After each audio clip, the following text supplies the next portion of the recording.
Hello, and welcome to Radical Engagements here at Varmblog. And today we are going over a review of Karl Marx's critique of the Gotha Programme by Lars. Now, I want to address a few critiques of this series. There's been some people who complain about my mispronunciations of words. Some of that I think is valid because I'm reading too fast. Some of that is people complaining about regional differences in diction. And this one comes up all the time. Instead of saying horizontalism, I tend to say horizontalism. And the reason why is it's a dialect issue. I don't normally pronounce the T. For those those are different words. There is no commonly used horizontal in English. Horizontal and horizontal are the same thing. When I tend to say horizontalism instead of horizontalism, it's just because I have a habit, because of two different regional dialects, of softening the T's to the point of them almost not existing in the middle of words. All right. These are dialect issues. These are class-bound dialect issues too. I hang out with a lot of working class people here in Utah. They don't use T's in the middle of words. They become D's or they just get dropped. Now, this kind of pedantry with language, as if a good leftist should speak either mid-Atlantic dialect or standard pronunciation, is kind of interesting to me because it is very classed. And it's also very racialized. And so I find it how fascinating it is that in leftist commentary, this comes up a lot. Like when I don't say Nietzsche the way people want me to say, when I say Nietzsche because I'm not thinking about it, that was, I have people say, oh, that's discrediting. Motherfuckers, normally even the overpronunciations that we do in English, or overpronunciations, that we do in English aren't correct anyway. Like, they're usually wrong, but they're signifying to certain groups of people that you're willing to forgo your native dialect. Now, I'm not here to be a language coach on radical engagements, but that critique bothers me sometimes because it's perfectly understandable what I mean. Whereas when I misread a word because I'm reading too fast, that's a legit complaint. There's another complaint that I get half of. Sometimes in some of these articles, I don't give enough commentary to justify having done it, right? That I read through the whole thing relatively quickly. There's usually a reason for that, and that's because I didn't pick the text. The text is usually suggested to me, and I read it once to make sure that I understood it, and then I read it with you guys. Sometimes on a text unpicked, I actually like most of the text and don't have a whole lot to say, or I don't have a whole lot to add. Like, I don't have the context. When I pick the text, I try to pick the text that I can give a lot of commentary to, and hopefully commentary that is mixed. So I'm neither just shitting on the article for an hour, nor am I just agreeing with it or explicating it for you. Lastly, a common complaint is why do I do the whole text? And this is because I want to make you read it. Not because I want you to even listen to me reading it. I really wouldn't care if you would fast forward through me reading it to catch the commentary. It's because I'm tired of people accepting glosses and second-hand and secondary sources as the factual meaning of the text.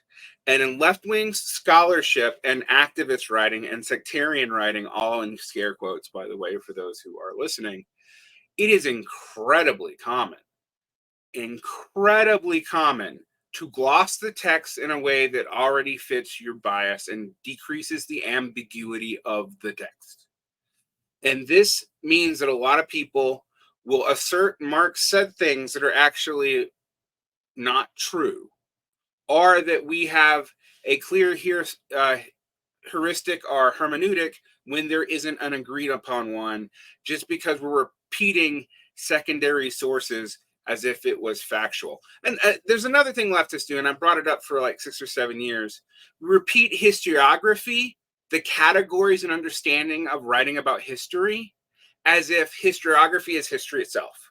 as if the categories are objectively real. That's wild to me that we do that so much on the left, but it happens all the time because the Marxist left in particular, but the far left in general, tends to be one of the few groups of people politically that make political arguments off of historiographic categories and use jargon in ways that lead people to have a hard time who are not already initiated on understanding what we mean. And it comes up a lot with me too, and I don't even use that much obscure jargon for leftists, but I get told, oh, the workers don't understand this. Well, the workers could if people ask me what those words mean, but a lot of times I do think we over rely on the words as the argument. There's a lot of reasons for this. I think historically it's pretty common in the left. You can't even blame it on the post-structuralists and the postmodernists, but it is a real problem. So today I'm talking about Lars Lee's a review of Karl Marx's critique of the Gotha Programme. Gotha. Gotta say that right before someone comes at me about that one. I think this is important to talk about because I think Lars Lee is overcorrecting from some mistakes by Kevin B. Anderson, the Marxist-Humanist, who wrote the introduction to a new edition by PM Press that came out in 2023. Anderson talks about this theory of value inherent in the critique of the Gotha Programme that I see as like hinted at there, but is nowhere nearly as spelled out or influential as Anderson wants to make it. But Lee wants to do some things too that kind of undo the entire history of interpreting Lenin. And Lee's first book that I read by him, it's not his first book. I think his first book is some scholarship on the Russian Civil War, which actually is going to come up because I find Lee suspect on this issue, is his brilliant piece by Brill on Lenin's What Is to Be Done. But there is a difficulty in engaging later pieces by Lenin, such as State and Revolution from Lee. Lee also seems to want to argue that everyone on Kamenev, Zinoviev, Trotsky, Stalin, later even Mao, don't really get what was going on in either Marx or Lenin. And he also goes on to argue that the draft program or the critique of the Gotha program is not that important in the annals of communism. Now, I find all that a little bit suspect. I also read Lee's biography of Lenin, and while it's necessary selective because it's a short biography, it skips some really important parts like the Civil War, which Lee has done scholarship on. So him skipping it in the biography of Lenin and making the biography of Lenin mostly the biography of what Lenin wrote. All right, that's also interesting. Not necessarily what he did as the leader of the Bolsheviks, is an interesting set of choices. Interesting as in suspect, because while a lot of what Lee says is good, a lot of what Lee cuts out makes a neat interpretation a lot harder. I'm often today going to be referring to the works of people like Eric Van Rie, whose primary work was on Stalin, but he goes through and shows in a lot of the debates between Stalin and Trotsky and Zinoviev and Kamenev and Molotov, etc., that all of them, every single one of them, had legitimate backing in Lenin. They didn't always have backing in Marx and Engels, but they had legitimate backing in Lenin at different time periods, and that they all argued that the time period that they chose was Lenin's constant position. I wonder, and we're going to talk about this as I read Lee, if that's part of what's going on here. So there's a long tradition of this, and this is to absolve all other contradictory readings of what is going on as Lenin as myths or historiographies. One of the interesting things about the case of what we're going to get within another Lee article, he does this to people who knew Lenin.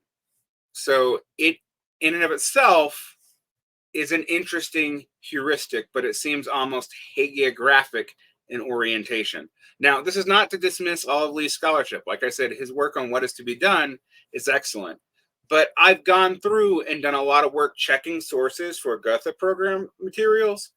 And while I agree with some of his critiques that we're going to get to today about that new edition that came out by PM Press in 2023, I have it in my library even, I think he actually overcorrects in a way that is misleading.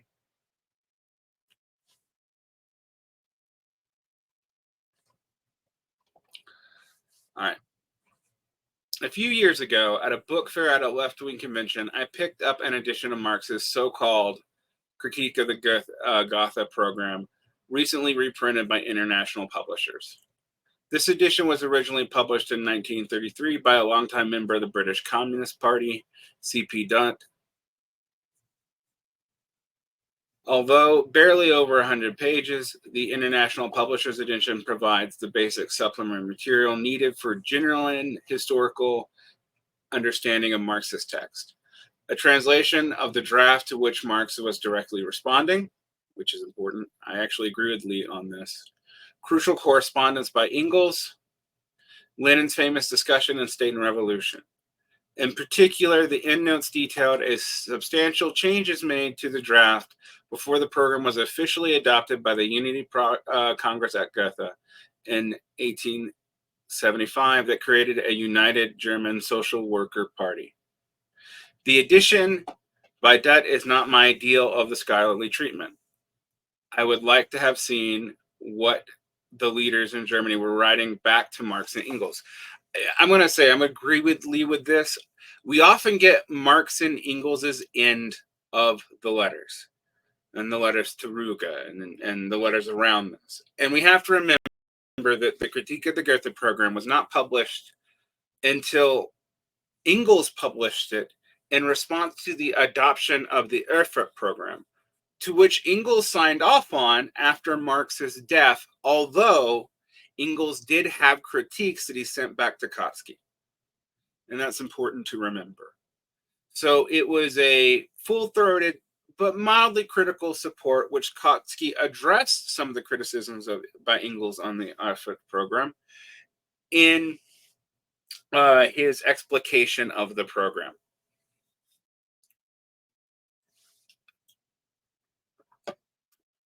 But we often only get one side of these debates. In some cases, like with August Babel and a few other people, where we know Engels's letters to Babel are around, but Babel's letters are also more readily available, some of them even in English.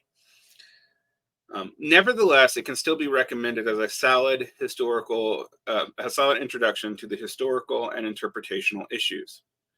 This cannot be said for the new publication issued by PM Press. Contained in this volume are a new translation of the draft program, Marx's critique in his cover letter. No supplementary material is provided, and I agree, that is a big problem. You need the other letters. But the other letters, I think, also make it a little bit more complicated, some of what Lee is arguing too. We'll get to that. Contained in the volume of the translation of the draft program, Marx's critique in his cover letter, no other supplementary materials is provided. We also find an introductory essay by Peter Hudis and an afterword by Peter Limbaugh. Unfortunately, these essays are chock full of factual errors and condescending blanket dismissals of everybody but the infallible Marx. I would agree that that's a problem in the Hudis essay. All told, this new publication sets back historical understanding of Marx's text and should be scrupulously avoided. Who is responsible for issuing this new book in this form without supplementary material or useful background information? It turns out to be rather hard to answer. Here's what I can glean from the title page. A critique of the Gotha program with a new introduction by Peter Hudis, translated and annotated by Kevin B. Anderson and Karl. Ludenhoff. We know from the acknowledgement that D2's text, Hudis' introduction, and the new translation are in some sense a product of the International Marxist-Humanist organization. We know that because Kevin B. Anderson and Peter Hudis are involved, just so you know. But note that the title page and the acknowledgements allot responsibility only for these two items, but not for the book as we have it. In particular, we do not know if Hudis at all take any responsibility for inserting Limbaugh's afterwards. There is certainly next to no cross-reference between the afterwards and the rest of the book. The copyright of the book is assigned to PM Press. For all these various reasons, I feel reluctant to refer to the new book publication as an edition of Marx's classic. An edition requires an editor, an individual art collective, to take responsibility for what is presented to the reader.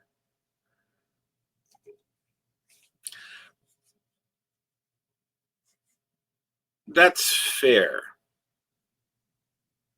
Pedantic and bitchy, but fair. I also think we need to talk about that PM Press is predominantly an anarchist press.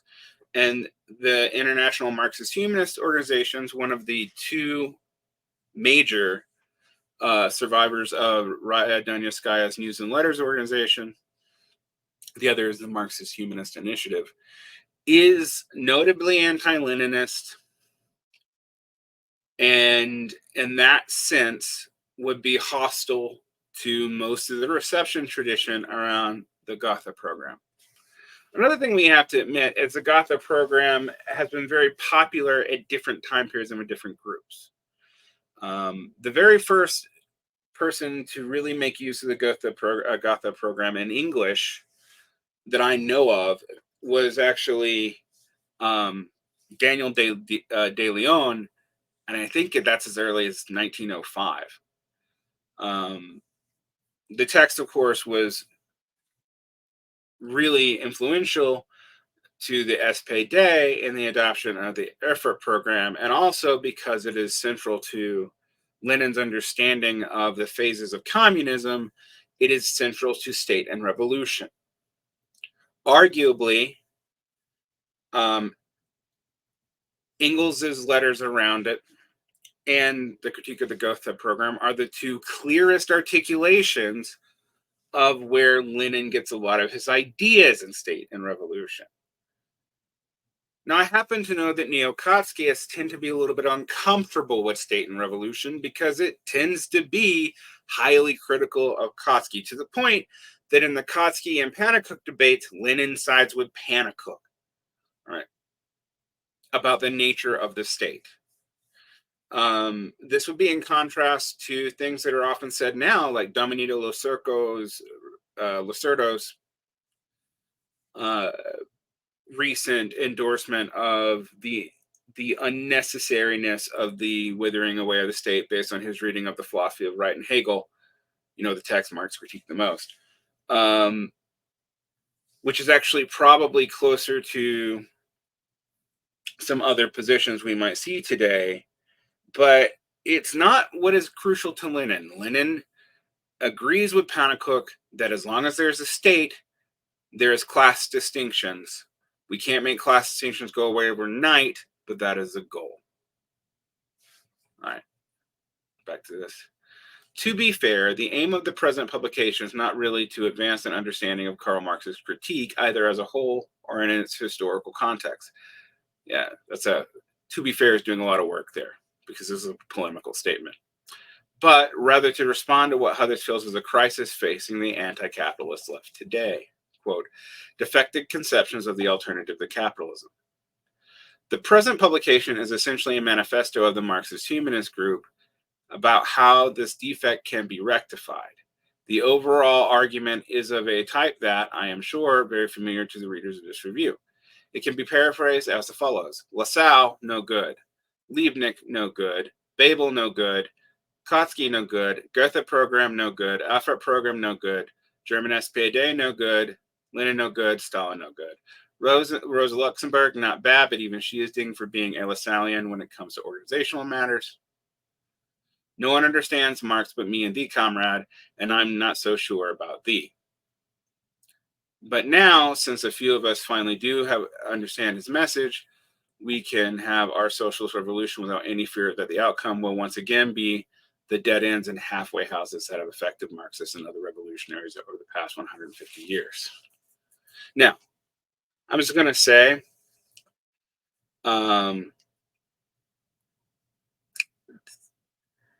I don't think this is a totally unfair view of what Hudis and Anderson are trying to do with this text. I don't know about Ludenhoff, actually, but it is a political reductio ad absurdum. Um,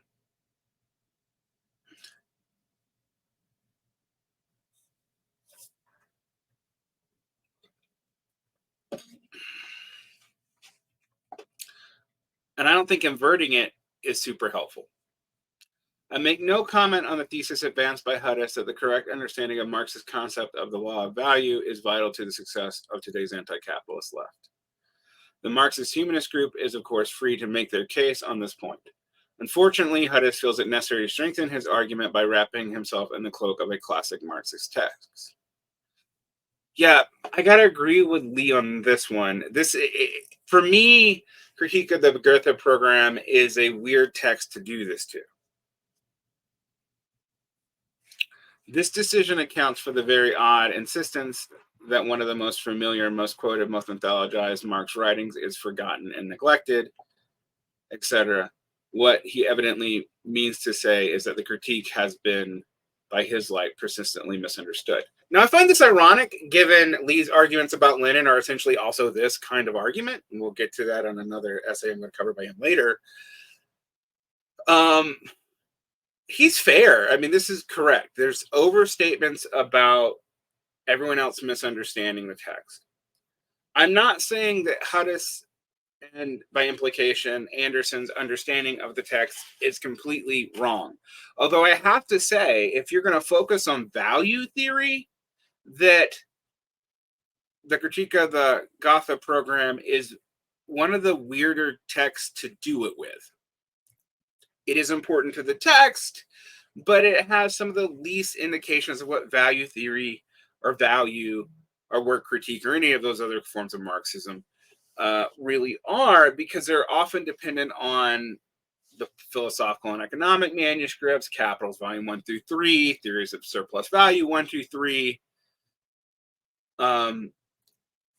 Arguing that value is the most important thing in the Gotha Programme would be like arguing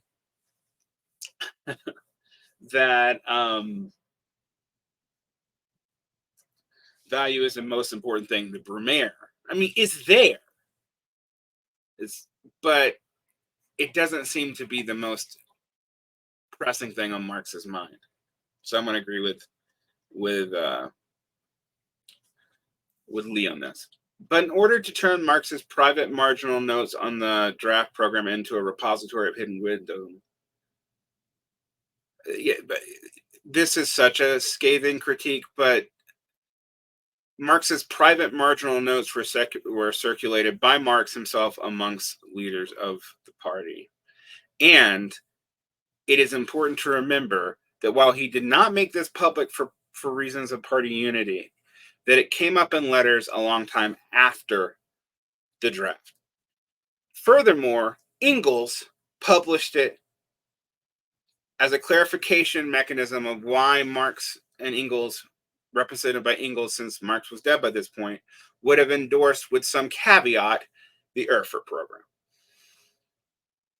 Which means Engels, and not later thinkers, Engels, who was involved in the drafting of the letter and circulated it with additional letters himself, thought it was important to be made public during his lifetime, which is not true for many other key Marxist texts. All right. So, referring to the critique of the Gotha Programme as just marginal notes that were private is also like referring to Capital Volume 2 and 3 as drafts that were private, which is technically true, or the Grundrisse as private notebooks, which is technically correct as well. They're crucial to different periods of Marxist thinking, depending on when they are available. And we can argue about the hermeneutic reception case for valuing private or unpublished text, but that is an argument that one cannot merely assert by a snide comment. Hudis has set the critique in a framework of a melodramatic story. Marx realizes that the entire message has been misunderstood with disastrous consequences, and he heroically tries to stave off the collapse of any hope of socialist revolution by uttering profound truths previously overlooked. In other words, Hudis presents what was in fact a compromise having no particular significance as a cardinal principle of the program. At the end of this review, I will reveal from whence I derived these other words. I think Lee is fair here that Hudis, and by implication Anderson, are overstating their case. But I think Lee may be building the case to understate the significance. So we'll see where this goes. In order to make his story plausible, Hudis has turned to the German socialists, very much including those who had worked most closely with Marx and who had spent years propagating his message, into fools who can only be called revolutionary with the help of sneer quotes. And not only the German socialists. Blubber Paul Mason calls his critique Marx's famous hatchet job, his term, not mine, on the 19th century left. This contemptuous dismissal of people struggling to found an independent socialist workers' party in an inhospitable environment of Bismarck's Germany is what causes me personally to react to the present publication. Not just with the sorrow over the collapse of the scholarly standards, but with anger and indignation. We get that. We've felt your sarcasm the whole time, Lee. These feelings are directed in the first place towards the introduction by Hudis and the afterword by Peter Limbaugh. Before turning our attention to these essays, however, we must discuss other components of the present publication, namely the proposed new translation of Marx's critique. Overhyped translation. The present publication comes equipped with a paratext of 6 blurbs in the opening pages, signed by various writers, punctiliously identified with academic credentials. Judging from these blurbs, the selling point of the present publication is the new translation. Martin Haugland, Richard Baldwin Professor of Comparative Literature and Humanities, Yale, asserts that this new translation is both timely and important. A writer I much respect, Esther Leslie, Professor of Political Ethics, Birkbeck College, University of London, tells us that to translate is not only to reanimate old questions in a body of new words, but is also to propel towards contemporary exegesis. Far be it from the present reviewer to downplay the potential clarity provided by an improved translation choices.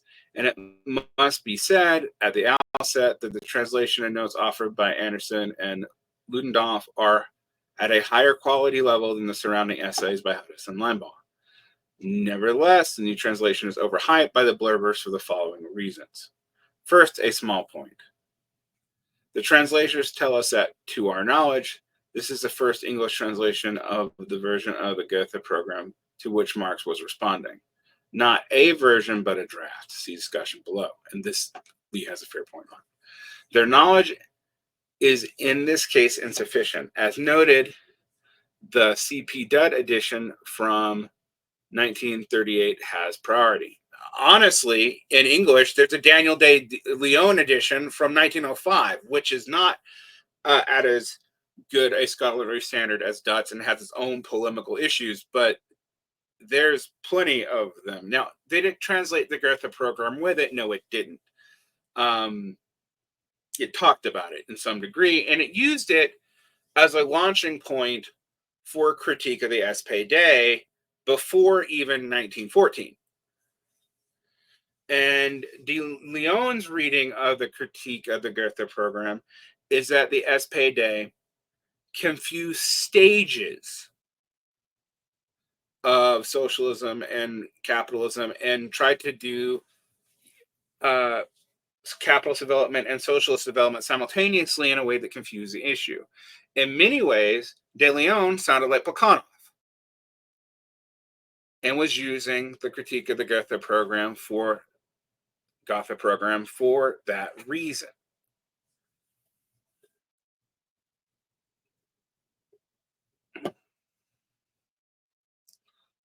Furthermore, the translation under review is far from radically new. As far as I can see, it's essentially the standard translation with some expressions updated for stylistic reasons, plus a few alternative renderings of abstract terms. In the text of Marxist critique found in Robert Tucker's classic anthology, The Marxian Reader, which was the first version I read, uses the English translation in editions published by the Foreign Language Publishing House or by Progress Publishers in Moscow.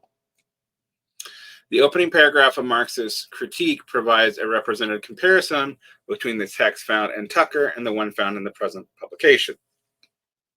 I have italicized all changes found in the Anderson-Ludenhoff version. Tucker Ontology text, long quote. Labor is not the source of all wealth. Nature is just as much the source of use values, and it is surely of such that material wealth consists as labor, which itself is only the manifestation of the forces of nature, human labor power. The above phase is to be found in all children's primers and is correct, insofar that it is implied that labor is performed with the apparatus, subject, and instruments. But a socialist program cannot allow such bourgeois phrases to pass over in silence the conditions that alone give them meaning. And insofar as man from the beginning behaves towards nature, the primary source of all instruments and subjects of labor, as an owner, and treats her as belonging to him, his labor becomes the source of use values and therefore also of wealth. His labor becomes the source of use for values and therefore also wealth. Now, a lot of people argue that this means Marx doesn't mean the labor is not the source of all wealth. He does, but we'll get back to that. The bourgeois have very good grounds for falsely ascribing supernatural creative power to labor, since precisely from the fact that labor depends on nature, it follows that man who possesses no other property than his labor power must, in all conditions of society and culture, be the slave of other men who have made themselves the owners of the material conditions of labor. He can only work with their permission and hence live only with their permission. Now, this next part, implying that the understanding of wealth coming from one's labor power is bourgeois, and falsely ascribing supernatural creative power to labor actually does dialectically go back, sublates, and moves past the point labor as a source of our wealth, and then it's an antithesis, labor is not the source of all wealth. Right. Now, I'm just going that's not actually relevant to what Lee's talking about. It's just super debated today, and I wanted to do the close reading. Let's look at the Anderson-Ludenhoff text. Labor is not the source of all wealth. Nature is just as much the source of use values, and it is surely of such that material wealth consists as labor, which itself is only a manifestation of a force of nature, human labor power. The above phrase is to be found in all children's primers and is correct insofar as is implied that labor is performed with the pertinent objects and instruments. Yeah, so pertinent objects is changed from apparatus objects. Yeah, we just updated the phraseology to more modern phrases. It is weirdly close to the original. But a socialist program cannot allow such bourgeois phrases to pass over in silence their circumstances that alone give them meaning. Only insofar as man from the beginning behaves towards nature, the primary source of all objects and instruments of labor, as an owner, treats her as belonging to him, his labor becomes the source of use values, therefore also of wealth. The bourgeois have very good grounds for falsely ascribing supernatural creative power to labor, since it follows precisely from labor's dependence on nature that workers, mensch, with no other property than their labor power must, in all conditions of society and culture, be the slave of other human beings who have made themselves the owners of the material conditions of labor. So we see degendering of men to workers and human beings. He can only work with their permission, hence only live with their permission. So we see some degendering of the text, and we see some very minor changes. Even the diction and word choices is very close between the two. If the reader will indulge me, I will take a close look at another fairly minor claim to originality. In both the above texts, apparatus is translated as instruments of labor.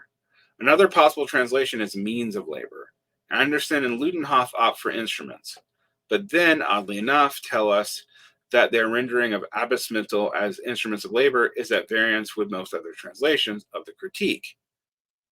Intrigued by this assertion, I made a survey of apparatus in 5 distinct English translations of the critique. If there are any others, I would be glad to know. The original Soviet translation, instruments, Dut, instruments, Marx Engels' collective work, instruments in the opening paragraph, means, and later occurrences, Tarcell Carver in 1996, which is the version I like, means, Anderson, Ludenhoff, instruments. As we see, instruments is in fact the majority reading, at least in renditions of the first paragraph. To sum up, the family tree of these 5 translations, the first one is basic, while the 3 others make no more than fairly small adjustments. In 1996, Tarcell Carver issued a genuinely new translation. I kind of like it. I'm just talking about me. Anderson and Ludenhoff, evidently unaware of the early translation found in the Tucker Anthology and the CP Dut, and overlooking the Marx Engels collective works variable translation choices, unwittingly believe they have made an innovation when actuality they have only returned to the original English rendering. Now, these are small matters. The most important question is whether or not the new translation helps us understand Marx's text any better. And I don't remember it being significant enough myself to feel like it was markedly better. There were things that the modernization made a little bit clearer, but it was mostly modernizing language from 100 years ago.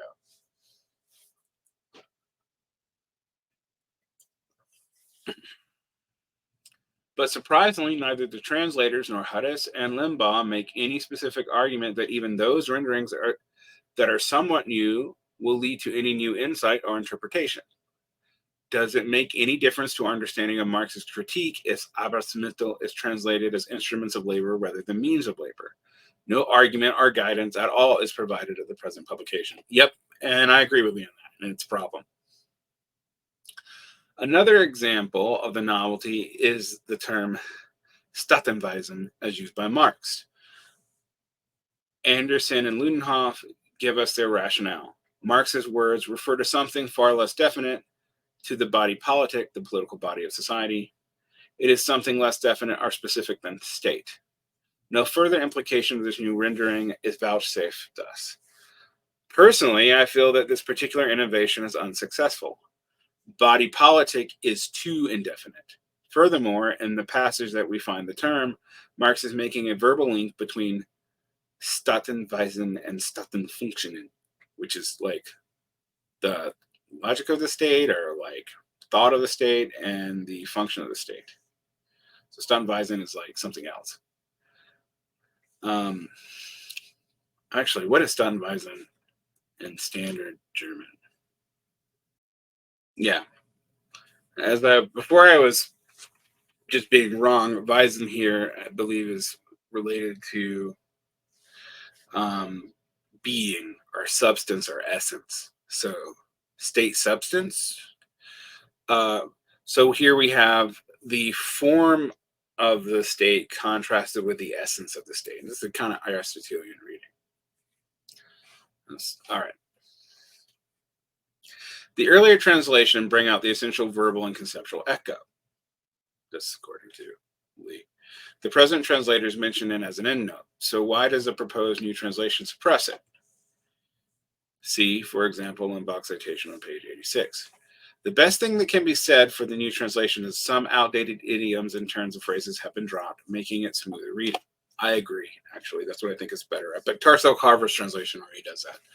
I'm afraid, however, it does not live up to the hype of the exciting new translation. David McNally, Cullen Distinguished Professor of History, University of Houston, that allows new insight into a classic text. I hate to say it, but I mostly agree with Lee on this. The Hudis-Ludenhoff translation is just not different enough from a lot of other translations to seem markedly important to the interpretation, nor does the translation seem that essential to the value theory that Hudis and the Marxist-Humanist seem to want to emphasize. A draft, not a program.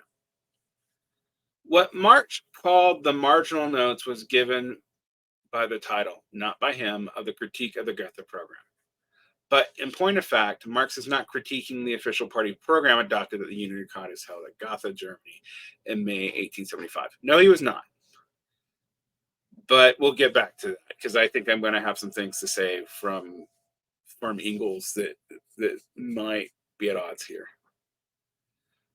For most of the discussion of Marx's remarks, this confusion, although unfortunate, is not vital, since these discussions are aimed at making sense of Marx's text by itself. But Hudis wants to turn Marx's remarks into a full-scale attack on the newly formed party itself, which it wasn't. It was a critique of the party, but it was not an attack on the party. And so he persistently refers to the draft criticized by Marx as the Gotha Programme. Why is this usage impermissible? First of all, the new party can be held responsible only for the language it officially adopted. Second, although many, including Hudis, deny it, there are substantial differences between the draft and the actual program. An example is discussed below. While I agree with largely on this, I do have to state that Engels' publication of the marginal notes indicates that Engels thought it was important enough for Marx that it be made public when a new program was adopted, as part of why Engels signed on to the new program. So, while it is true that most of the most offending elements of the draft were changed, it is also true that Marx and Engels, at least as represented by Engels after Marx's death, were still concerned with things that appeared in the Gotha Programme enough to publish their critique of it without a lot of notes. And this does not seem to be addressed here.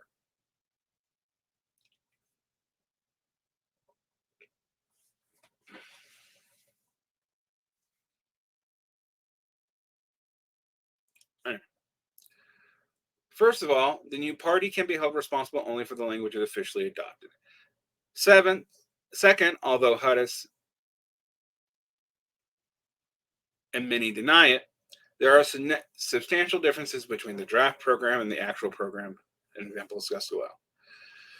Let me try to explain to Hudis why this procedure is unwarranted. We learn from the acknowledgments that the final versions of Hudis's introduction are the results of several years of discussion, and numerous members and friends of the International Marxist-Humanist organization participated.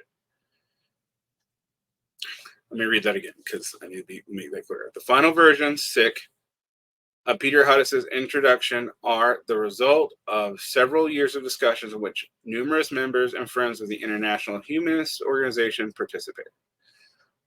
What if I were to publish an early draft of Hudis's essay and sneer at various imperfections that were later excised as a result of discussion and reflection? Naturally, Hudis would be justly indignant, just as Wilhelm Liebknecht would be indignant if confronted with Hudis's use of an early draft to Lars' sarcastic polemic against Liebknecht's party, which is fair. I think that's a fair association. The problem is that Engels published this in Liebknecht's lifetime. Engels published it. I'm going to remind you, Engels published it. Marx's main problem with the draft was that it contained various slogans and shibboleths associated with Ferdinand Lassalle and his followers, as discussed in more detail below. And this is where I'm going to start disagreeing with Lee. As Marx says in the critique, these slogans are signs by which the true believers recognize one another. Marx felt that these slogans were really dumb, which is true, and he did not want to be associated with them. In his remarks, Marx tried to show how stupid these Lassallean cliches were by making what he considered to be obvious objections. He was not responding to existential threats to the socialist revolution through the profound misunderstanding on the part of his deluded followers. I mostly agree with Lee here. The issue that I have is he thought that these stupid Lassallean cliches were stupid and had consequences. Now, I do not think he thought that they were consequences that would totally destroy socialism, but I do think that they had consequences. It wasn't just that they were dumb by themselves, but they were dumb in ways that had effects. Lee might agree with me here, but in this kind of polemic backlash to Hudis, he seems to be downplaying that. Here's an example for illustrative purposes. In the draft program, we find the Lassallean phrase, "The proceeds of labor belong undiminished with equal rights to all members of society." Hudis calls this phrase a declaration of the Gotha Programme itself. Marx took issue with it. Hudis continues, because he finds it absurd to promise producers that they will receive the full fruits of their labor. The program does so because it conflates wealth with value. For Hudis, however, any conflation of wealth and value is a fatal error that accounts for the, quote, failed approach of all social democratic, Stalinist, and market socialist variants of distributive economics. As a result, humanism, at least in Marx's sense of the word, vanishes from view. Now, I don't think the humanism vanishes from view in all the social democratic programs, but we do have to deal with the fact that social democratic programs are problematic, particularly after this time period. In Hudis' telling, then, Marx's message can be paraphrased thusly: "You fools, you have failed to understand Das Kapital," just when a new and revised French edition of Capital came off the press in 1875. Hudis' words, page 6. "You have sabotaged revolution, and allow me to expand this with profound insight of cardinal importance."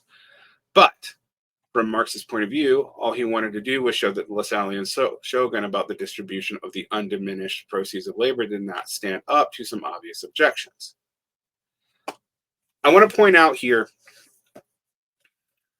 that, one, to say that that's all he wanted to do, you'd have to actually cite that you knew that that's all he wanted to do. Just like to say that we know that he was trying to completely rewrite the history of the socialist program, we'd have to find evidence of Marx saying that. In both cases, we are using speculative, intentional reading. Now, I am closer to Lee's understanding here, but I don't think the issue was just that the idea was stupid, but that the idea was stupid and would have some effects. That does not concede that the Lassallean mission was going to completely destroy socialism forever and ever. But it is important to notice that. All right. Why point it out to key members of the party if you don't think it has an effect and it's just dumb and embarrassing? Seems like it's more at stake here than just embarrassment, which admittedly Lee has not said. But if the only issue is something being stated as dumb and has obvious objections, then as intentional speculation, embarrassment would seem to be the most likely issue of why you'd want to intervene. But is that the case? It's so stupid that it overlooks the obvious consideration that some proceeds, even in a socialist society, will not be distributed directly to individual laborers. Of course, as Marx himself says, this objection is somewhat undercut when we realize that, quote, what the producer is deprived of in his capacity as a private individual benefits him directly or indirectly in his capacity as a member of society. Yeah, Marx says this is somewhat undercut, and I agree. That that getting that back as a social good as opposed to an individual good is actually really still the individual benefiting from that capital. And since that what that is spent on society on would be hopefully decided by the dictatorship of the proletariat, then you see how this is still largely in the workers' favor. But that has consequences. If you actually took Lassalle at his word and gave people equally the undiminished results of their labor and didn't set anything back for social anything, then you would be unable to provision society in general and deal with people who could not work, and also reinvestment into better technologies, etc.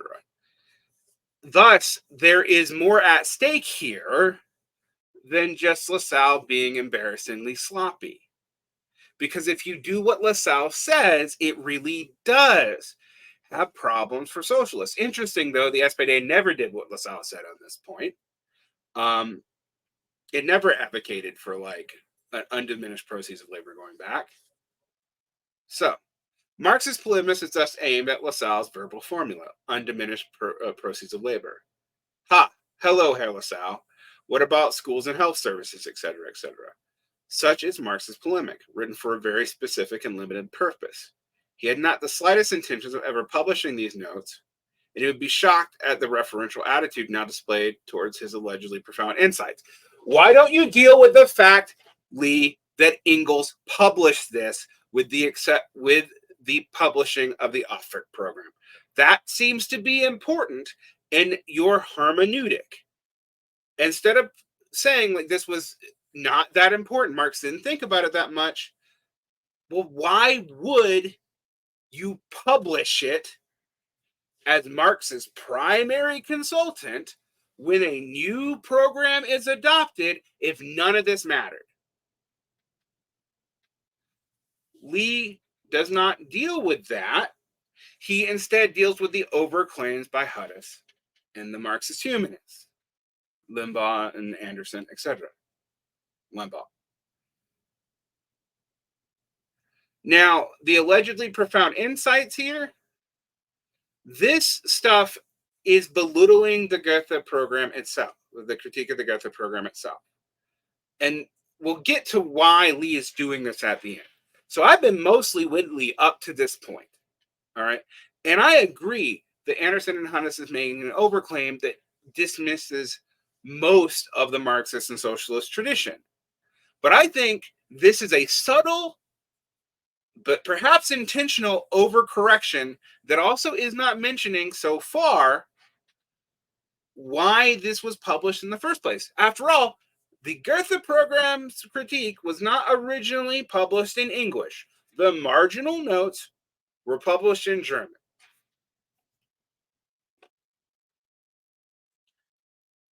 Engels published these notes for Marx in 1891.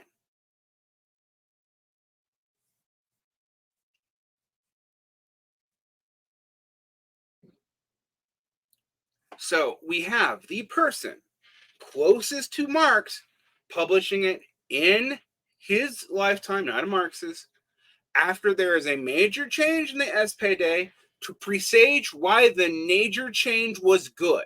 And if you do not account for that, we have a hard time saying how important this is to Marx and to Engels. But we know it isn't important enough for Engels to publish it himself. There are other major works which we draw theoretical conclusions from in Marxism, including from Lenin, but there's other ones, particularly once you get to the 1950s and 60s, that were not published and were not part of Engels's considered judgment to be something that needed to be published. Now, I also get annoyed with the Marx wrote a note on the back of a napkin and it undoes everything we think about Marx, strategy of Marxology. But I think this is an overcorrection in the other direction. Like the use of allegedly profound insights indicates that maybe this isn't profound. Well, it's obvious, but it's obvious that it has unobvious implications and conclusions. That's what Marx is trying to point out, I think. And I don't have anything that contradicts that.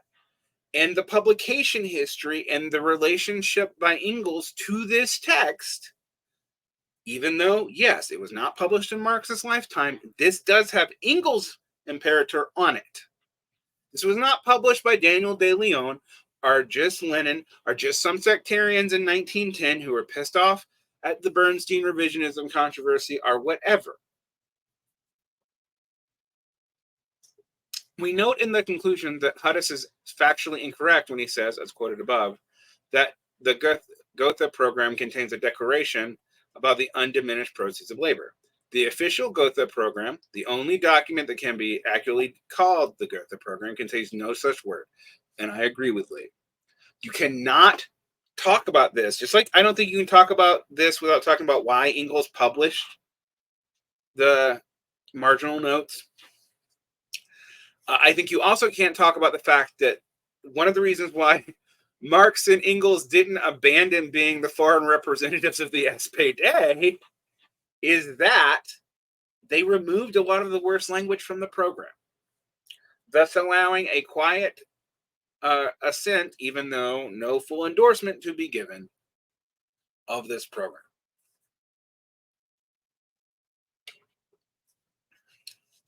Evidently, due to Marx's mockery or perhaps to some other consideration, the offending word undiminished found in the draft is missing in the program itself. Yeah. And since we don't have all the scholarship of the German side of this, we don't know if it was Marx's critique or something else that caused him to take it out. And Lee's got a point here. When we realize this, however, what remains is of Hudis's melodramatic presentation of socialism as a fatal misstep. And I would somewhat agree with this, but I don't think you have to overcorrect it as if Marx and Engels didn't have problems with the Lassalleans entering a coalition with the Eisenknechters even after the revision of the draft of the Gotha Programme, because it comes up in later letters.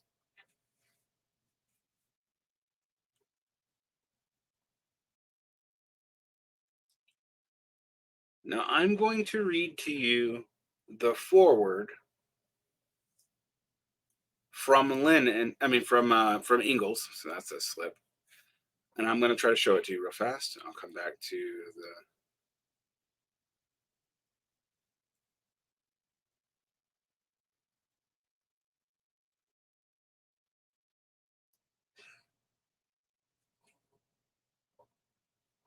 This is from the version made available for free at Marxist.org. The manuscript published here, the covering letter to Braque as well as the critique of the draft program, was sent in 1875, shortly after the Gotha Unity Congress, to Braque for communication to Gieb,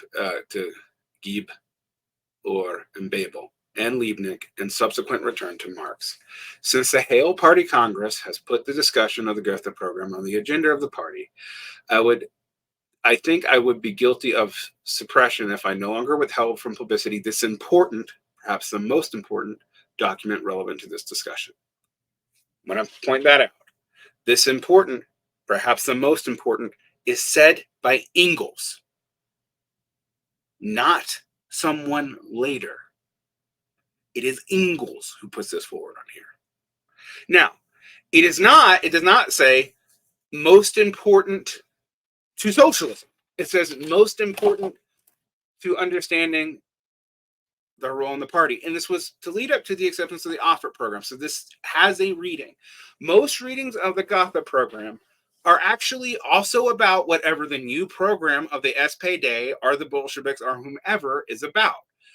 For example, in Karl Korsch's famous discussion of the Gotha program, which many people blame for its overimportance and misunderstanding, Korsch was fighting the SPD's adoption of the explicitly Lassallean, and this is from Bernstein, who was a big proponent of this program, Görlitz program, which ended up being a disaster, way more disastrous than Gotha, but for whom Korsch was doing a polemic against by referring to the critique of the Gotha program. We often strip out the contextual discussions in discussing these things. And Hudis is guilty of doing that. But it seems to me that Lee is also guilty of doing that. Let's continue what Engel said about this. But the manuscript has yet another and far more reaching significance. Here, for the first time, Marx's attitude to the line adopted by Lassalle in his agitation from the very beginning is clearly and firmly set forth, both with regards to Lassalle's economic principles and his tactics. The ruthless severity with which the draft program is dissected here, the mercilessness with which the result obtained are enunciated, and the shortcomings of the draft laid bare, all this today, after 15 years, can no longer give offense. Specific Lassallians now exist only abroad as isolated ruins, and in Hale, the Gotha program was given up by its creators as altogether inadequate. Now, thus, Engels is publishing this to say why the SPD is right to abandon the program.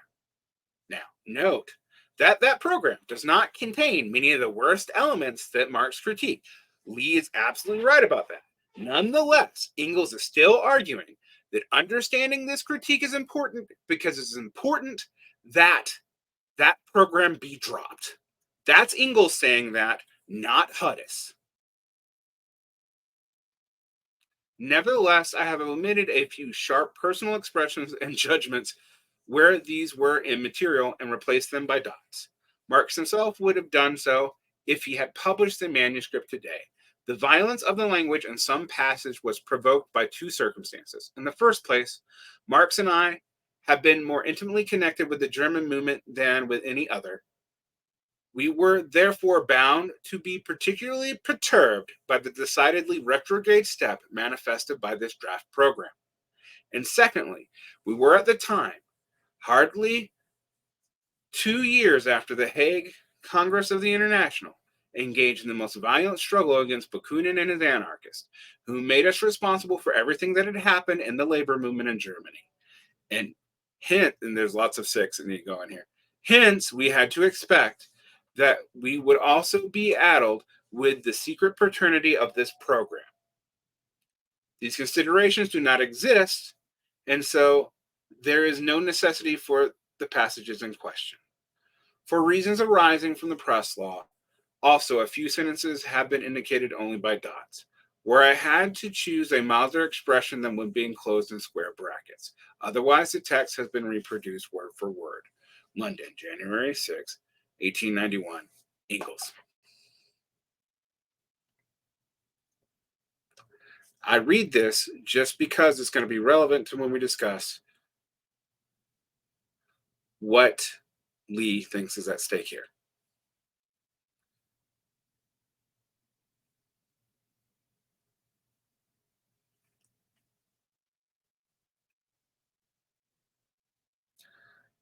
So this is not just Marx pointing out that Lassallians are dumb.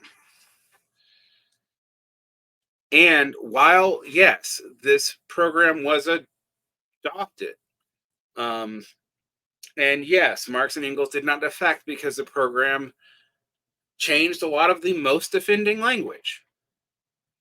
It is not true that they did not think it was important, or Engels would not have published it in 1891. And so far, in this essay, that has not been discussed at all. Hudis does not simply misrepresent the actual Gotha program, he also misrepresents and slanders the new party. This is where I start getting a little annoyed. We shall illustrate with the key issue of internationalism.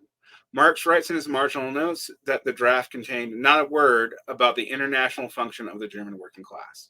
According to Hudis, this statement shows that Marx was deeply troubled by the Gotha program's capitulation in nationalism. Hudis cites with horror the Gotha program statement: the working class strives for its emancipation, first of all, within the framework of the present-day national state. This was not the first or the last time that such nationalist verbiage was found in the program of the Revolutionary Party. No, it was not. Then, for the first and only time, he acknowledges that Marx was critiquing a draft and not the official program. The Gotha Programme was slightly revised by Bebel and Liebknecht after Marx sent them in the private correspondence his critique of the Gotha Programme, and the phrase present-day national state was removed. But that hardly meant that the attitude that produced the error was stamped out.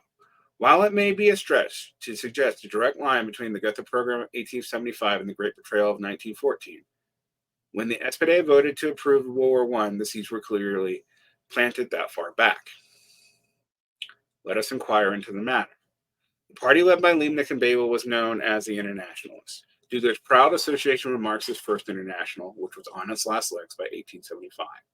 In 1871 to 1872, these two leaders denounced Bismarck's annexation war against France and gave a full-throated support to the Paris Commune. For their pains, they were eventually jailed as traitors to the fatherland. In fact, in March 1875, Engels held off sending his own letter on the draft program because Bebel was only released from jail on April 1st. Although Engels had also criticized the language of the draft program on the issue, he put his remarks in the proper context by praising the internationalism of the Bebel-Liebknecht-Eisenach party. They had upheld the principle of internationalism in most glorious ways for the 5 years and under most difficult conditions. The German workers' position at the head of the European movement is essentially based on their genuinely international attitude during the Franco-Prussian War. That's a contextual access. No other proletariat has behaved so well. All of this, of course, is of no interest to Hudis. This is fair. Let us now turn to the actual language of the draft program. I have italicized the language ignored by Hudis in his introduction. The working class strives for its emancipation, first of all, within the framework of the present-day national states, conscious that the necessary results of all efforts which are common to the workers of all civilized countries will be the international brotherhood of all peoples. Now, I'm going to say that's really important because people drop that latter part today, too. And while Hudis is being unfair that they didn't realize this, other people are being unfair and saying that the primary concern was national development. Not great, perhaps, but there is certainly no disavowal of internationalism.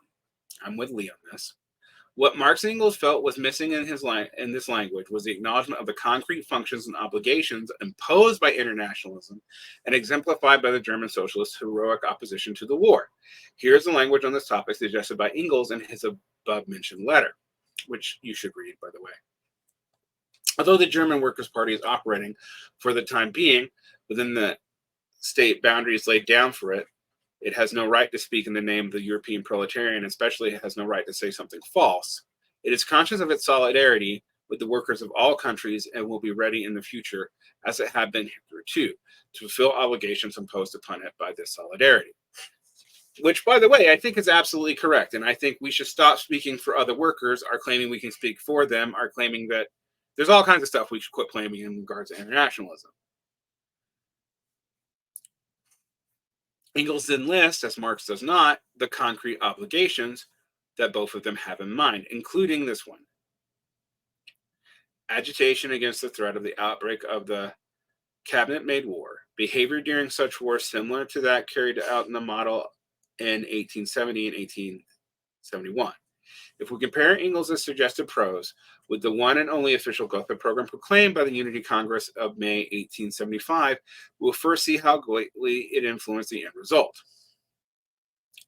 The Socialist Worker Party of Germany, though acting first of all within a national framework, is conscious of the international character of the labor movement and is resolved to fulfill all duties which impose upon the workers in order to realize the universal brotherhood of men. Oh my God, if Communist parties would include something that clear today. And I agree with Lee on that. This is a good statement. What do we learn from these various comparisons? First, the paragraph on the topic was not slightly revised, but completely rewritten. Agreed. Second, the final version clearly derives from Engels' suggested language in response to his and Marx's basic complaint, overlooking the functions and obligations.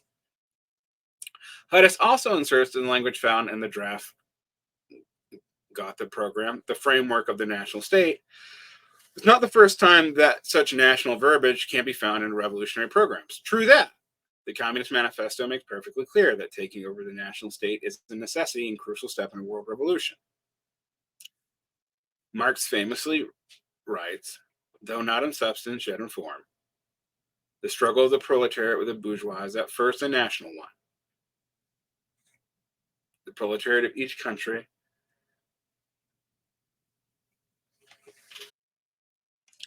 Marx famously writes, though not in substance yet in form, the struggle of the proletariat with the bourgeois is at first a national one. The proletariat of each country much naturally first of all settle matters with its own bourgeoisie. That's important. That's why we should not encourage, even if it helps proletariats, international intervention in other countries. And this foundation of anti-imperialism seems rooted in this statement. All right. However, with this statement also, we have to deal with the nature of internationalism, which, to be fair, is under theorized in Marx in a lot of ways. When in some ways, it's primary clarifier. Lenin clarifies it in different ways, though, depending on the year. Anyway, he carefully points out that the programmatic demands put forth by radical and socialist parties will be different in different countries. And in the final section of the manifesto, he goes country by country to give advice to the national parties. And yeah, and I think we need to adopt that. There's going to be no program that is true in all countries at all times. Sorry, Bordigist. All right. The seeds of the SPD support of the German wartime government are not to be found in any programmatic language, but in the objective tension created with an internationalist party is forced to make its way in a particular national environment. Hudis' contemptuous and error-filled attack on the draft of the Gotha Programme is a severe trivialization of the issue. And I agree with Lee here, but I still think we have to take seriously what Marx and Engels were on about, because we know that Engels thought it was important enough that as soon as it wasn't a threat to socialist unity, that it be known, because it was important. And because even with significant revisions and rewriting that put the Gotha Programme actually more in line with what Marx and Engels wanted, probably enough for them not to abandon them in the terms of the international, it worried them. A compromise of no particular significance. Have discussed the internationalism issue at length as a central example of the way Hudis distorts the issues. I can therefore pass by the rest of his discussion, but one assertion requires a further comment. I will try to be brief. Hudis writes, at first, Marx threatened to cut off all relations with the new party. Though he decided not to, in a few years he concluded it would have been better if the united organization, now widely heralded as Marxist, ceased to exist. Yeah, I don't know where Hudis gets that from, too. Hudis backs up this ridiculous assertion that Marx wanted the new party to stop existing with a reference to a letter from 1877 that says no such thing. But let us try to give a serious answer to why Marx and Engels did not follow through on their threat to disavow the program. This question is easy to answer because they tell us themselves. The Gotha Congress in May 1875 was a unity congress and as such faced the typical problem of writing a program that was mutually acceptable.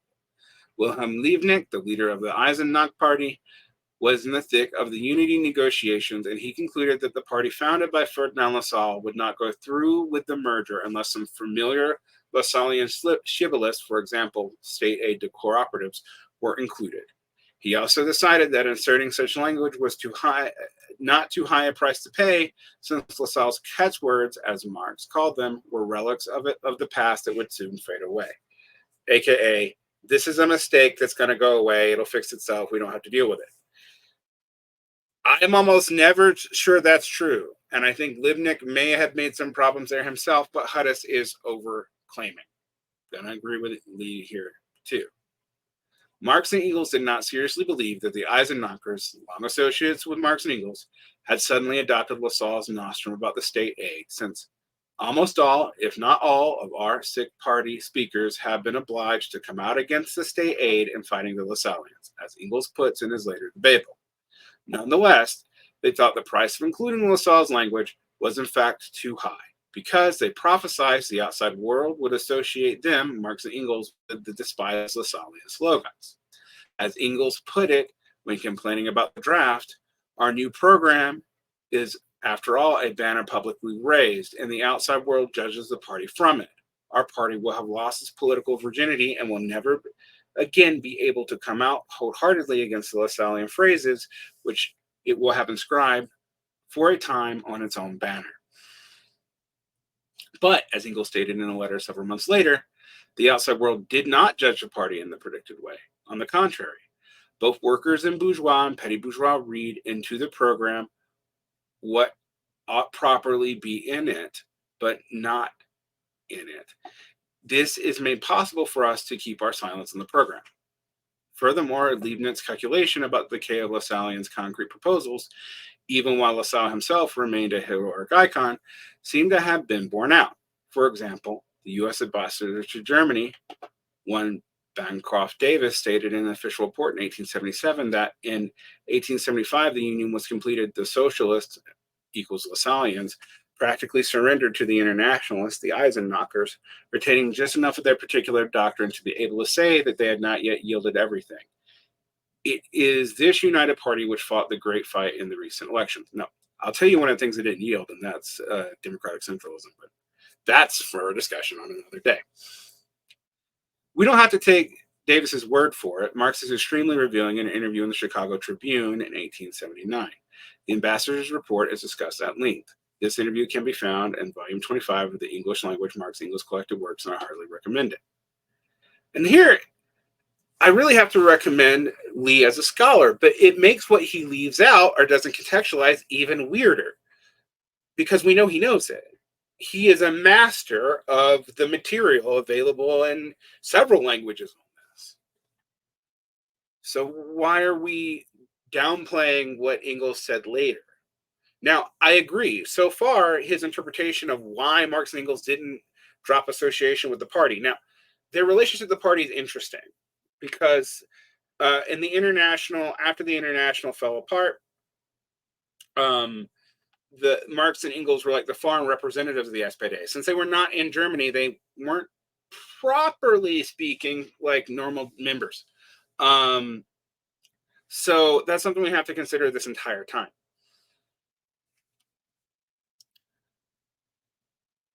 Marx's remarks are nothing less than a de facto endorsement of the Gotha Programme 4 years on. Let's pause and make sure that that's true. I would like to thank Dr. Lee for being so thorough in his documentation that I was able to easily find this interview from 1879. And I think this is interesting, so we're going to read it together. London, December 18th, 1878. In a little villa at Haverstock Hill, the northwest portion of London, lives Karl Marx, the cornerstone of modern socialism. He was exiled from his native country, Germany, in 1844 for propagating revolutionary theories. In 1848, he returned, but in a few months was again exiled. He took up his abode in Paris, but his political theories procured his expulsion from that city in 1849. And since that year, his headquarters has been in London. His convictions have caused him trouble from the beginning, judging from the appearance of his home. They certainly have not brought him affluence. Persistently during all these years, he has advocated his views with an earnestness which undoubtedly springs from his firm belief in them. And however much we may depreciate their propagation, we cannot but respect to a certain extent the self-denial of the now venerable exile. Oh my God, the editorializing is so strong in 19th century newspapers. Anyway, our correspondence has called upon him twice or thrice, and with each time the doctor was found in his library with a book in one hand and a cigarette in the other. He must be over 70 years of age. His physique is well knit, massive, erect. He has the head of a man of intellect, and his features of a cultivated Jew. His hair and beard were long and iron gray in color. His eyes were glittering black, shaded by a pair of bushy eyebrows. To the stranger he shows extreme caution. A foreigner can generally gain admittance, but this ancient-looking German woman, Helene de Mouff, who waits upon his visitors, has instructions to admit none who hail from the fatherland unless they bring letters of introduction. Once into his library, however, and having fixed his one eye glass in the corner of his eye, in order to take your intellectual breath and depth, so to speak, he loses that self-restraint and unfolds to you a knowledge of a man and things throughout the world apt to interest one. And his conversation does not run in one groove, but is as varied as are the volumes upon his library shelves. A man generally can be judged by the books he reads, and you can form your own conclusions from what I tell you. A casual glance revealed Shakespeare, Dickens, Thackeray, Moliere, Racine, Montaigne, Bacon, Goethe, Voltaire, Paine, English, American, and French blue books, works political and philosophical in Russian, German, Spanish, Italian, etc. During my conversation, I was struck with his intimacy with the American questions, which have been upmost during the past 20 years. His knowledge of them and the surprising accuracy with which he criticized our national and state legislation impressed upon my mind the fact that he must have derived his information from inside sources. But indeed, this knowledge is not confined to America, but is spread all over the face of Europe. When speaking of his hobby, socialism, God damn it, he does not indulge in the most melodramatic flights attributed to him, but dwells upon his utopian plan for the emancipation of the human race, with a gravity and earnestness indicating a foreign conviction in the realization of his theories, if not in this century, at least in the next.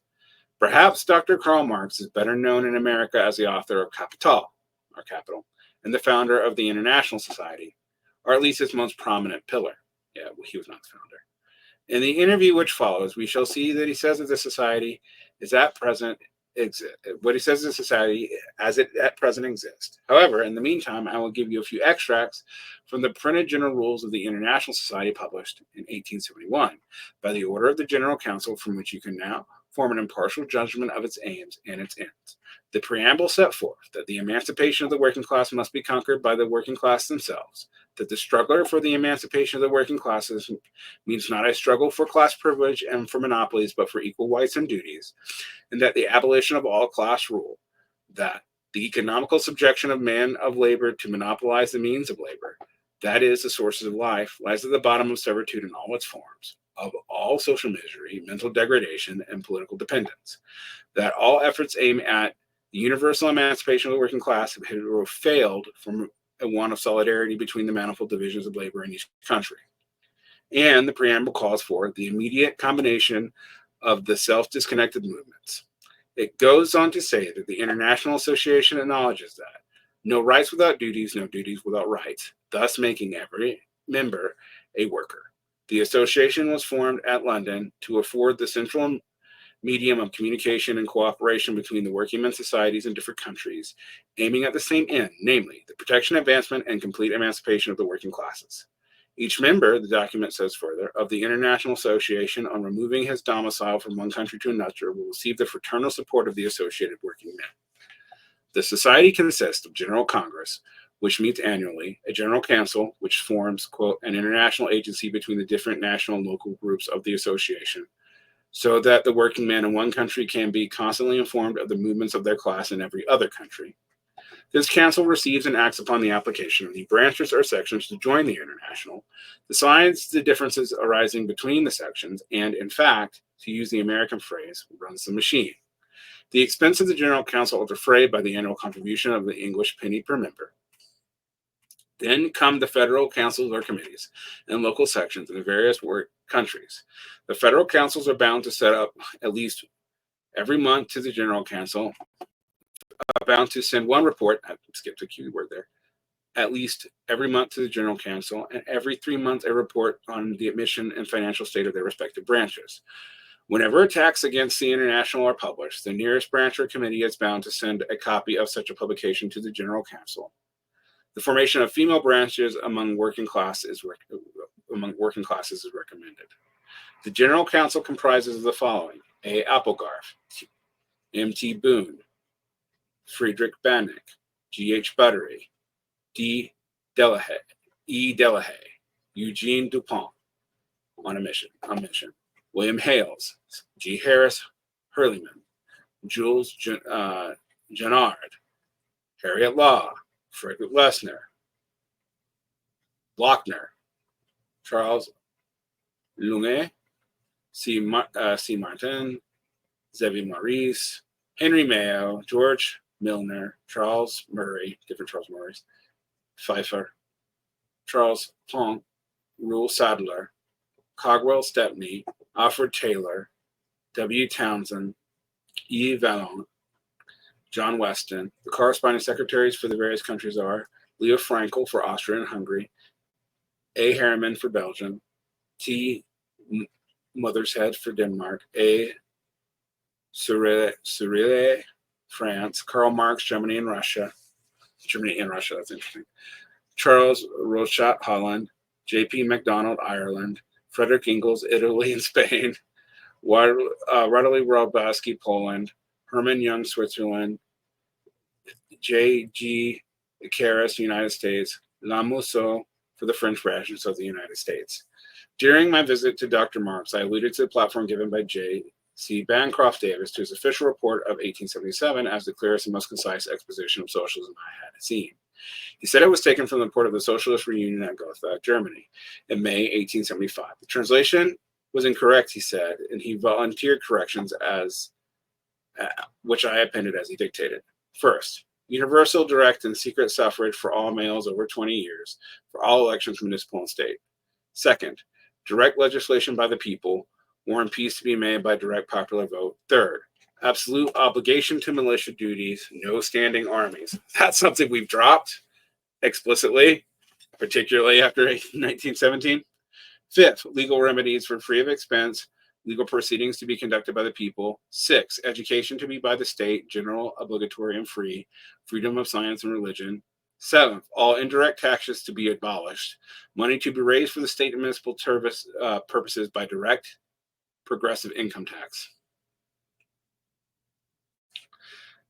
8th, freedom of combination among the working classes. 9th, the legal day of labor for men to be defined, the work of women to be limited, and that of children to be abolished. Asterisk with some caveats. 10th, sanitary laws for the protection of life and the health of laborers, regulation of drying in places of labor to be enforced by persons selected by them. 11th, suitable provision respecting prison labor. And Mr. Bancroft's report, there is a 12th clause, the most important of all, which reads state aid and credit for industrial societies under democratic directions. I asked the doctor why he omitted this, and he replied, when the reunion took place at Gotha in 1875, there existed a division amongst the Social Democrats. The one wing were partisans of LaSalle, and the others were those who had accepted the general program of the international organizations and were called the Eisenach Party. The 12-point was not placed on the platform, but was placed in the general introduction by way of a concession to the LaSallians. Afterwards, it was never spoken of. Mr. Davis does not say that this was placed in the program as a compromise having no particular significance, but gravely puts it as one as the cardinal principles of the program. But I said socialists generally look upon the transformation of means of labor into the common property of society as the grand climax of the movement. Yes, we shall say this will be the outcome of the movement, but it will be a question of time, of education, and of the institution of higher social status. This platform, I remarked, applies only to Germany and 1 or 2 other countries. Ah, he returned. If you draw the conclusion from nothing but this, then you know nothing of the activity of the party. Many of his points have no significance outside of Germany. Spain, Russia, England, and America have platforms suited to their particular difficulties. The only similarity in them is the end to be obtained. So the goal, not the way to get there, is what must be similar. And for those of you who think that there's no differences in national programs, which is a major left communist plank, I have to say that's not justified in Marx. Maybe you could say Marx needs to be amended, but you have to deal with what Marx said. And on this, I'm sympathetic with Lars. And that is the supremacy of labor. That is the emancipation of labor. Do European socialists look upon the movement in America as a serious one? Yes. It is a natural outcome of the country's development. It has been said that the movement has been imported by foreigners. When labor movements became disagreeable in England 50 years ago, the same thing was said. And long before socialism was spoken of in America, since 1857, only the labor movement has become conspicuous. The trade unions began to flourish, and the trade assemblies were formed, and in which the workers in different industries united. And after came the national labor unions. If you consider this chronological progress, you will see that socialism has sprung in a country without the aid of foreigners, and was merely caused by the concentration of capital and the changed relation between workmen and employers. Now, asked our correspondents, what has socialism done so far? Two things, he returned. Socialists have shown the general universal struggle between capital and labor, the cosmopolitan chapter in one word, and they consequently tried to bring about an understanding between the workmen in different countries, which became more necessary as capitalists became more cosmopolitan in hiring labor, pending far and against native labor not only in America, but in England, France, and Germany. International relations sprung up at once between working men in the three different countries, showing that socialism was not merely a local but an international problem, to be solved by the international actions of working men. The working class moves spontaneously, without knowing what ends of the movement will be. The socialists invent no movement, but merely tell the workers what the character and ends will be. What this means by overthrowing the present social system, I interrupted. This system of land and capital in the hands of employers on one hand, he continued, and the mere working power in the hands of laborers to sell commodity, we claim is merely a historical phase, which will pass away and give place to a higher social condition. We see everywhere a division of society. The antagonism of two classes goes hand in hand with the development of the industrial resources of the modern countries. From a socialistic standpoint, the means already exist to revolutionize the present historical phase. Upon the trade unions in many countries have been built political organizations. In America, the need of an independent working men's party has been made manifest, and we still don't have it today. Way later. They no longer trust politicians. We've never trusted politicians. Rings and cliches have seized upon their legislatures, and politics has been made a trade. This isn't 1879, guys. But in America is not alone in this. Only its people are more decisive than Europeans. Things come to the surface quicker. There is less cant and hypocrisy than there is on the other side of the ocean. Now, that was true in the 19th century. It is not true in the 21st, but nonetheless. I asked him to give me a reason for the rapid growth of the Socialistic Party in Germany, and he replied, the present Socialistic Party came last. Theirs was not the utopian scheme which made headway in France and England. The German mind is given to theorizing, more than that of other people. From previous experience, the Germans evolved something practical. This modern capitalistic system, which you must recollect, is quite new in Germany in comparison to the other states. Questions were raised which had become almost antiquated in France and England, and the political influence to which these states had yielded sprang into life when the working classes of Germany had become imbued with socialistic theories. Therefore, from the beginning almost of the modern industrial development, they have formed an independent political party. They had their own representatives in the German parliament. There was no party to oppose the policy of the government, and this devolved upon them. To trace the course of the party would have taken a long time, but I may say this, that if the middle classes of Germany were not the greatest cowards, distinct from the middle classes of England and America, all the political work against the government should have been done by them. Now that's interesting. That seems not quite an endorsement of the socialists, but not quite any condemnation either. I'm not sure if Lee might be overstating what is said here. I asked him a question regarding the numerical strength of the Lassallians and the ranks of the Internationalists. The party of LaSalle, he replied, does not exist. Of course, there are some believers in our ranks, but the number is small. LaSalle anticipated our general principles. When he commenced to move, after the reaction of 1848, he fancied that he could more successfully revive the movement by advocating cooperation of the working men in industrial enterprises. It was to stir them into activity. He looked upon this merely as a means to the real end of the movement. I have letters from him to this effect. You called it his nostrums. Exactly. He called upon Bismarck, told him what we designed, and Bismarck encouraged LaSalle's course at the time in every possible way. Yeah, Marx was onto that way early. What was his object? He wished to use the working classes as set off against the middle classes who instigated the troubles of 1848. It is said that you were the head in front of socialism, doctor, and from you will hear pull wires from all associations, revolutions, etc. now going on. What do you say about that? The old gentleman smiled. I know it. It is very absurd, yet it has a comic side. For 2 months previous to the attempt of Hodikel, Bismarck complained to his North German Gazette that I was in league with Father Beck, the leader of the Jesuit movement, and that we were keeping socialist movements in such condition that he could do nothing with it. But your International Society in London directs the movement. The International Society has outlived its usefulness and exists no longer. It did exist and direct the movement, but the growth of socialism of late years has been so great that its existence has become unnecessary. Newspapers have been started in various countries. These are interchanged. That this is the only connection the parties in different countries have with one another. The International Society, in the first instance, were created to bring working men together and to show the advisability of the effective organization of the various nationalities. The interest of each party in the different countries has no similarity. The specter of the international leaders sitting in London are a mere invention. It is true that we dictated to the foreign societies when internationalist organizations were first accomplished. We were forced to exclude some sections in New York, among them in which Madame Woodhull was conspicuous. That was in 1871, and there were several American politicians at Wilmette Wayman who wished to trade in the movement. They are well known to American socialists. Next question.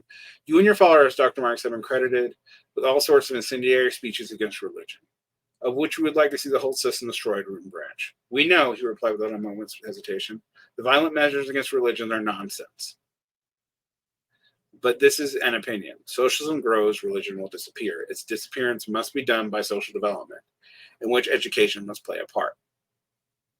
So here we have the violent measures against religion are nonsense. You don't need to suppress religion, by Marx, but it's going to go away. The Reverend Joseph Cook of Boston, you know him. We have heard of him, a very badly informed man on the subject of socialism. In a lecture lately upon the subject, he said, Karl Marx is credited now with saying that in the United States and in Great Britain and perhaps in France, a reform of labor will occur without bloody revolution. But blood must be shed in Germany and Russia, and in Italy and Austria. No socialist, remarked the doctor, smiling, needs to predict that there will be a bloody revolution in Russia, Germany, Austria, and possibly Italy if the Italians keep up on the policy they are now pursuing. The deeds of the French Revolution may be enacted again in these countries. That is apparent to any political student, but those revolutions will be made by the majority. No revolution can be made by a party, but by a nation. Boom. That's interesting. The reverend gentleman alluded to, I remarked, give it an extract from the letter where he said you addressed the communists of Paris in 1871. Here it is. We are, as of yet, but 3 million at most. In 20 years, there will be 50 or 100 million, perhaps. Then the world will belong to us. For it will not only be Paris, Lyon, Marseille, which will rise up against the odious capital, but Berlin, Munich, Dresden, London, Liverpool, Manchester, Brussels, St. Petersburg, New York. In short, the whole world. And before the new insurrection, such as a history not yet known, the past will disappear like a hideous nightmare, for the popular conflagration, kindled by 100 points at once, will destroy even its memory. Now, doctor, I suppose you admit the authorship of this extract. I never wrote a word of it. I never write such melodramatic nonsense. I am very careful in what I do write. That was put in La Figaro over my signature about that time. There are hundreds of the same kinds of letters flying about them. I wrote to the London Times and declared that they were forgeries. But if I denied everything that had been said and written of me, I would require a score of secretaries.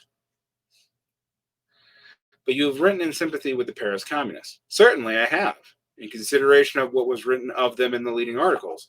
But the correspondence from Paris in the English papers is quite sufficient to refute the blunders propagated in editorials. The commune killed only about 60 people. Marshal MacMahon and his slaughtering army killed over 60,000.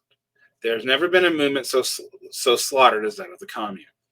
Well, then, to carry out the principles of socialism, do believers advocate assassination and bloodshed? No great movement, Karl answered, has ever been inaugurated without bloodshed. The independence of America was won with bloodshed. Napoleon captured France through a bloody process. Was overthrown by the same means. Italy, England, Germany, and every other country gets proof of this. And as for assassinations, he wants to say, it is not a new thing, I need to scarcely say. Orsini tried to kill Napoleon. Kings have been killed more than anybody else. The Jesuits have been killed. The Puritans killed at the time of Cromwell. These deeds were all done or attempted before socialism was born. Every attempt, however, now made upon a great world state or individual is attributed to socialism. The socialists regret very much the death of the German emperor at the present time. He is very useful where he is, and Bismarck has done more for the cause than any other statesman by driving things to extremes. I asked Dr. Marx what he thought of Bismarck. He replied that Napoleon was considered a genius until he fell. Then he was called a fool. Bismarck will follow in his wake. He began by building up a despotism under the plea of unification.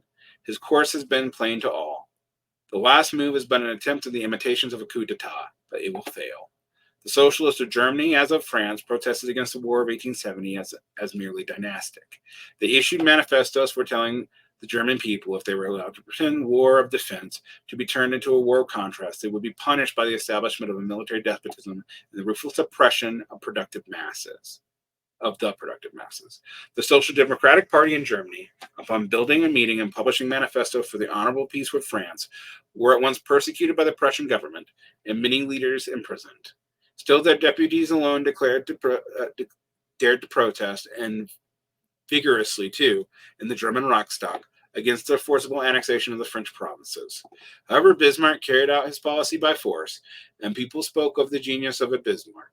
The war was fought, and when he could make no contrast, he called upon for original ideas, and he had singly failed. The people began to lose their faith in him. His popularity was on the wane. He needs money, and the state needs it. Under a sham constitution, he has taxed people for his military unification plans until he can tax them no longer, and now he seeks to do it with no constitution at all. For the purposes of levying as he chooses, he has raised the ghost of socialism, and he has done so by his power to create an immunité. You have given continual advice from Berlin?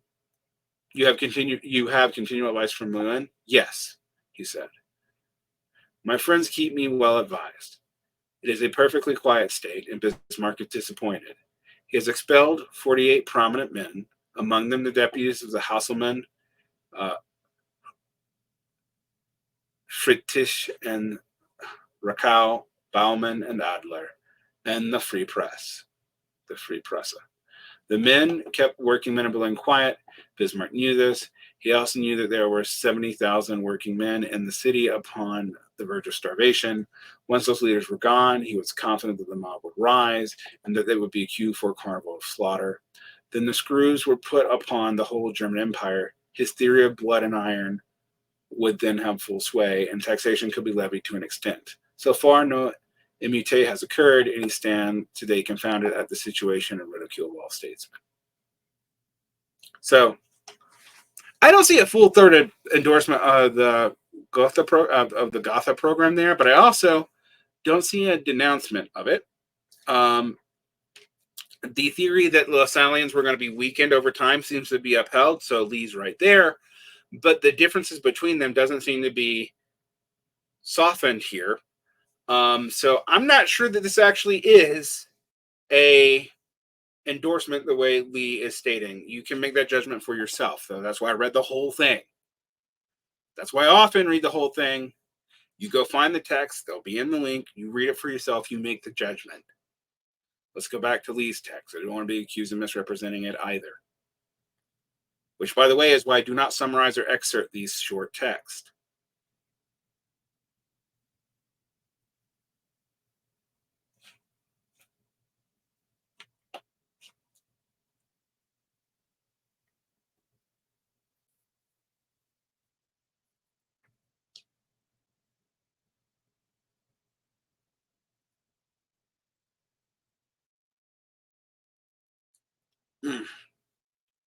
Marx's remarks are nothing less than a de facto endorsement of the Gotha program 4 years on. I disagree with that. The fact that he has to say de facto endorsement is interesting. And again, it's complicated by what Engels says in 1891. All right. I don't see a denouncement, though, either, and Hudis is clearly being wrong. This feels like an overcorrection to an incorrect statement. Basing himself on Davis's report, Marx's interview expressed his opinion that the Gotha program was the clearest and most concise expression of socialism I had seen. Marx does not demur and, in fact, offered a corrected translation of the 11 basic demands found in the program, but one demand found in the platform was pointedly not endorsed by Marx: Lassalle's nostrum about the state aid to cooperatives. Marx patiently explains to his interviewer, as we read, but I'll read it again. One quote: when the reunion took place at Gotha in 1875, there existed a division amongst the Social Democrats. One wing were the partisans of Lassalle, the others, those who accepted in the general program of the international organizations, and were called the Eisenach Party.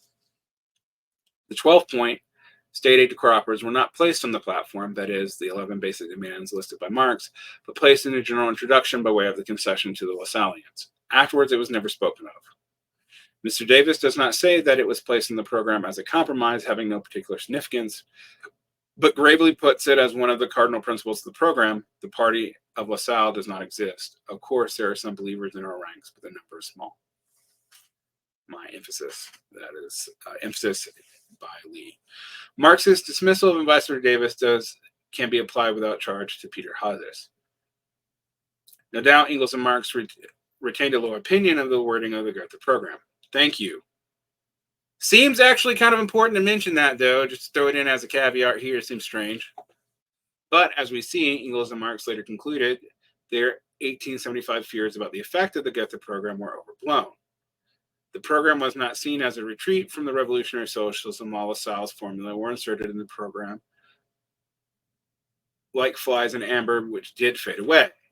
In 1879, Marx had not the slightest problem and strong association himself with the German party, although he made abundantly clear by the Chicago Tribune interview as a whole.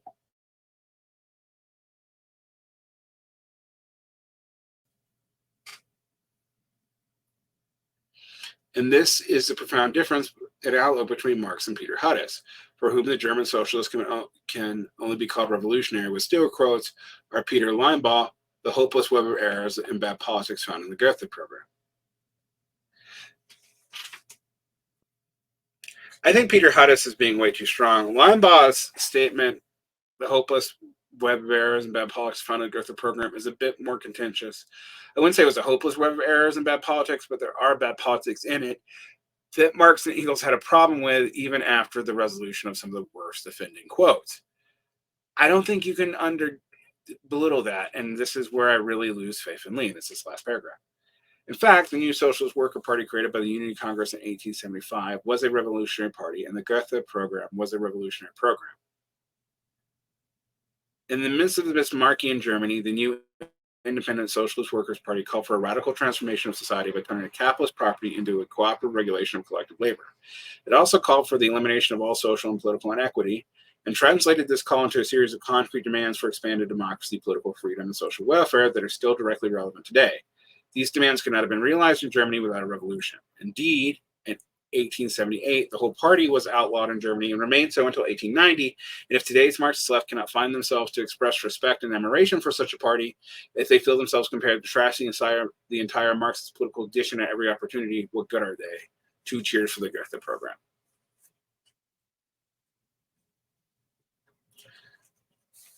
I don't know if the history of current political movements is about respecting the past, but we do have to acknowledge the past. And selectively valorizing the past against overcorrection seems to be itself an overcorrection. And this is like the history of the pendulum in Marxology and Marxist sectarian writing, which are not the same thing, by the way, but often function in similar ways. That there's wild swings between interpretive movements and errors that go back. We see a period of what people would call ultra-leftism. You see a period of what people call right deviationism, including the abandonment of the state, doubling down on national issues, not dealing with the complications of imperialism, our not dealing with the complications of capitalism, and the fact that very few countries are outside of the capitalist system today. It is a world totality after 1991 at minimum. Yes, there are holdout, actually existing socialist states, none of whom even think that they have achieved, quote, socialism, much less communism. Nor do they claim to do so, despite some cheerleaders in the West trying to claim it for them.